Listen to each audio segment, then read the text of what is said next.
If you're feeling the pressure to buy a house in this market, then this video is for you. Because the advice that you've heard that one day you should buy a house in Australia was written in a completely different world.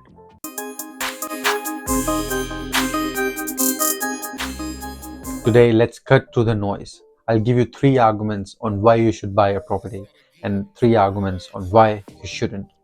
And I'll also give you some questions which you can ask yourself to make the best possible decision for you.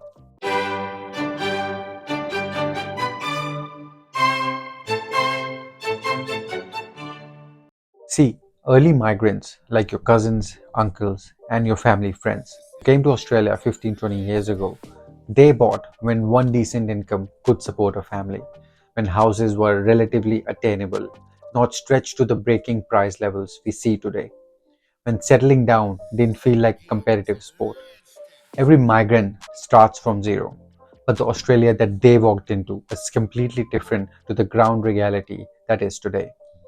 You're building your life in a market where even locals feel squeezed out, where everything moves faster, costs more, and demands far more than those stories that those early migrants love to tell you. One day, your friend comes in and casually tells you that they've just bought a property for $1 million, and you have this gnawing feeling inside of you that you somehow are left behind. You question yourself, you doubt yourself that did I mess up? Should I have bought already? But here's something most migrants never say out loud. Buying a house isn't just a financial decision, it's an identity decision made under conditions that have never been tougher. So let's think again the pros and cons of home ownership in Australia for migrants. Number one, stability. In 2025, renting as a migrant hits differently. It's not just about the money, it's about the feeling of being temporary. Like your life is always in someone else's hand. Vacancy rates are around 1% nationally, even lower in some suburbs. Rents are climbing faster than wages, crowded inspections, constant uncertainty.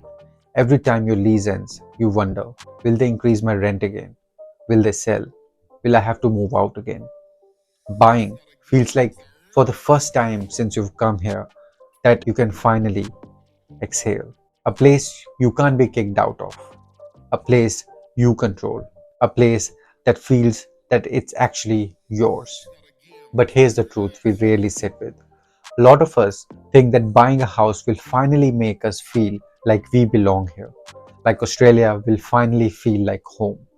But belonging isn't created by a mortgage, it's created by people, community, and connection. So ask yourself, am I buying stability or am I buying belonging? They feel similar but lead to completely different decisions. Number two, forced savings. Most Australians born here have some sort of safety net. Parents who can help, a family home, someone who can step in if things go wrong. Migrants usually don't have that. For us, a small mistake can become a big problem. There isn't much buffer underneath us. That's why buying a home often feels attractive, because a mortgage forces you to save. You can't skip it, you can't ignore it. You build equity simply by showing up every month. And when you don't have generational wealth behind you, that structure feels reassuring. It feels like progress that you can actually measure. But in a market this competitive, forced savings can start to feel like pressure. Like if you don't buy now, you'll fall behind everyone else. So ask yourself, am I choosing forced savings because it helps my future, or simply because I'm afraid that everyone else is getting ahead without me?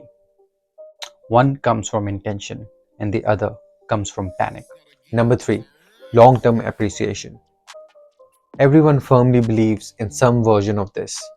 Real estate is the safest, it always goes up. And if you zoom out across 20, 30 years, Australian property has grown significantly. Your older cousin who bought in 2008, they look like a genius now, but they played on a completely different field. The prices were lower, less competition, lower pressure, lower interest rates, and more opportunity. You're playing the same game but with completely different odds. Long term appreciation is still possible, but only if your life allows you to actually hold the property for that long. Ask yourself, if my life changed tomorrow, my job, relationship, visa, family, would owning this home support that change or make it harder? Because long term appreciation only works if your life is stable enough to wait for that long term. Now to the arguments against buying a property. Number one, the flexibility test. Migrants grow fast. We evolve quickly. We change cities, jobs, lifestyles, identities. But a mortgage quietly taxes that flexibility. Suddenly, you hesitate to take a better job in a different state. You hesitate to try a new career that pays less at start. You hesitate to travel home for 6 months. You hesitate to take risks. A mortgage roots you, but roots can also restrict you. Ask yourself, will this home support the life I'm growing into or lock me into the life that I have right now? Number two, hidden costs. The mortgage repayment is just the loud part. The quiet part is the stamp duty, the strata fees, council rates, insurance, rising maintenance costs, long delays when anything major breaks down. For migrants, the pain is sharper because we don't have a family to fall back on, parents who can chip in, uncles or cousins who are tradies, a financial safety net. One major repair can drain a year's worth of saving. So ask yourself, do I have the buffer to handle emergencies or am I hoping nothing goes wrong? Hope is not a good strategy. Number three, the psychological debt. This is the part nobody warns you about. Debt changes how you think. You came to Australia because you were brave. You were willing to take risks. You believed you could build a better life. But a big mortgage slowly replaces confidence with fear. You stop thinking, what's possible with my life? And you start thinking, I can't afford to mess anything up. Interest rates right now are higher than what most of us got used to. Nobody knows how quickly they'll fall again. That uncertainty sits in your chest like a quiet weight.